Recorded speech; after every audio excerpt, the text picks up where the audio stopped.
Welcome guys to my FPL video. In this video we're going to look at how my wildcard Game Week 30 team fared, as well as how my team is lining up going into Game Week 30. This video is brought to you by myself, FPL.CARNAGE, in association with GW31. So, in Game Week 30 I activated my wildcard, and this is what my team looked like going into that game week. I scored a total of 45 points.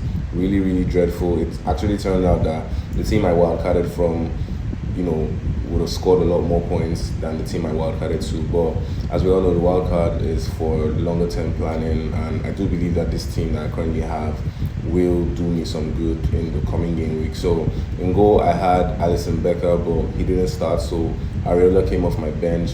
He featured in the starting lineup in the game against Wolves. It was quite unfortunate that they conceded that one goal in the first half, scored by Strand Larsen, but Areola returned 2 points for me. In my defense, I went with Kirkers. They lost 2-1 to Ipswich. I honestly can't say that anyone saw that coming. Even if we weren't maybe too expectant of a clean sheet, I was hoping for an attacking return from him in that game, but just the 1 point for him. Gabriel, we know he got injured in the first 15 minutes of the game against Fulham and returned just 1 point. Munoz was my third defender in the game against Southampton. Another really disappointing game that we expected a lot more from. 2 points from him. He got subbed later in the game for Franca, who came on to score the equalizer and get Crystal Palace 1 point in that game. In my midfield, I had Phil Foden, who also did not get a start in the game against Leicester, which was quite unfortunate, to be very honest, because I believe that if he did start that Leicester game, he could have gotten something out of that game. There were a lot of spaces that he could have possibly exploited, because we know how well he picks up pocket of spaces. So I believe that he should have gotten something out of that game, or could have, if he actually got a start in that game. So I had Murphy as my first sub, who came in for him. Murphy got an assist in the game against Brentford, assisting Alexander Isak. So 5 points for Murphy, that came in as my sub. I also went with Bukayo Saka, who came in around the 60-minute mark, and just 6 minutes after returning from a long spell injury, scored what was possibly the winning goal for Arsenal, and returning 8 points for me in my team as my second midfielder. My third midfielder was Ismail Assar. We didn't really see a lot of chances for him in that game against Southampton, just 2 points for him. And Mohamed Salah as my fourth midfielder, my captain as well in the game against Everton. He was really quiet in that game. I don't know if we are going to see a decline in his form towards the tail end of the season. He usually doesn't have that goal scoring or goal involvement form in the running. That's my opinion. That's what I've noticed. But yeah, we know how the Merseyside derbies can be. They're always really dicey. But just one goal in that game, Liverpool were able to secure the win. 6 points as my captain. Up top, I had Alexander Isak, who got the first goal for Newcastle in that game against Brentford. Unfortunately, he had to come off because, according to what we heard from the manager's press conferences, he picked up a slight knock in that game, and he didn't want to take any chances, so he came off, but got 8 points in that game. Mateta, my second striker, really disappointing, came off at the 59-minute mark without a goal or assist in that game. I don't know what we're going to be seeing from him, in coming game weeks in terms of his minutes. I think Glasner doesn't still want to risk him going forward to avoid maybe a longer term or something. Maybe he's just trying to gradually ease him back into the team. But just the 1 point from him. And Omar Mamouche as my third striker, returning 9 points with a really good goal against Leicester City. So all in all, 45 points. On my bench, I had Alisson Becker, who was subbed off because he didn't play, as well as Phil Foden, Milenkovic, who returned the clean sheets in the game against Manchester United, and Dan Bonn, who returned 2 points. So 45 points in total for my team, my wildcard team in Game Week 30. A minor green arrow to 246k, but yeah, still a lot of positives to take from that game week. Seeing as I just wildcarded, it leaves the team structure leaves me in good standings moving forward. So let's just look at how my team is lining up going into Game Week 31. In Game Week 31, I'm going to take the risk and start Alisson again.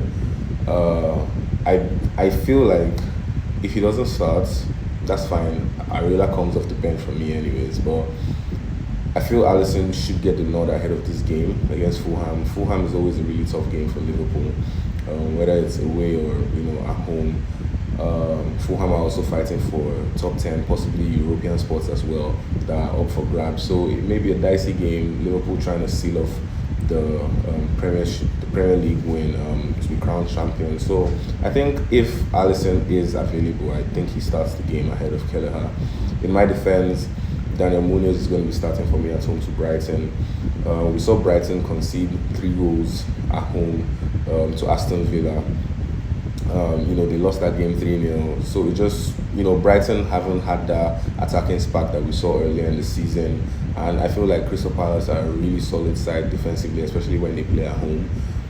Crystal Palace will be looking to capitalize on this game, trying to get something better out of this game after the 1-1 draw to Southampton in midweek fixtures. So Daniel Munoz is going to be starting for me. He's still one of the highest scoring defenders so far. He has held in 6 of his last 9 game weeks. So he's going to be my starting defender.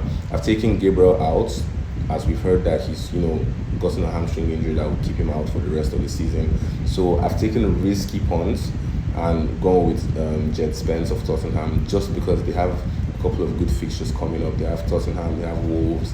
I feel like he may be a good asset going forward. He gets a lot of makes a lot of runs into the attack, and he looks a bit nailed amongst the Tottenham wing backs at the moment. So I took a punt going with him for the game at home against Southampton. My third defender is going to be Dan Burn, away to Leicester City. Leicester City, currently the worst team in the Premier League. I believe Newcastle will come away from this game with clean sheets. They're also one of the teams that's conceded most goals from set pieces. So this would be a game Dan Burn could even possibly get a goal and a possible clean sheet out of. In my midfield, I went with Jacob Murphy as one of my starting midfielders at home to Leicester. We've seen that he has really good link-up play with Alexander Isak, and with the possible return of Anthony Gordon into the starting lineup, that attacking tree for Newcastle could run riot against Leicester City. My second midfielder is going to be Saka. I feel like he is going to get minutes in this game. What we just don't know is if he's going to start or if he's going to give us a cameo off the bench, just like he did against Fulham, because I feel like Arteta will want him sharp for the game against Real Madrid, but he's going to be starting in my team. My third midfielder is going to be Phil Foden, away to Manchester United. I believe he gets the start in this game as he was rested for the game against Leicester City. He has a decent record against Manchester United. I think he has scored a hat-trick against them, a couple of braces here and there as well. So I think he starts for me in this team, and Mo Salah as well as my fourth midfielder, away to Fulham, another player that has a terrific record against them. We saw a slight decline in his game against Everton, but I think he picks up again in that game against Fulham. Up top, I have Omar Mamouche, away to Manchester United. As Erling Haaland is out, due to injuries, he takes up the mantle as leading striker for Manchester City. I also believe that he would be on penalty, duties as well as free kick duties. So I think it's a viable option for, anyone looking to bring in a striker at the moment. Alexander Isak is my second striker. Their game is on Monday, so I feel like it gives us enough time, or it gives him enough time to rest, recover, and probably be in the starting lineup for that game against Leicester. He's also my captain at the moment, because Leicester have just conceded the most goals in Premier League, and I don't think there's anybody better to captain than Alexander Isak going into that game week. My third attacker is going to be Mateta at home to Brighton. Hopefully he gets longer minutes in that game and is able to get something out of the game as well. On my bench, I have Areola at home to Bournemouth.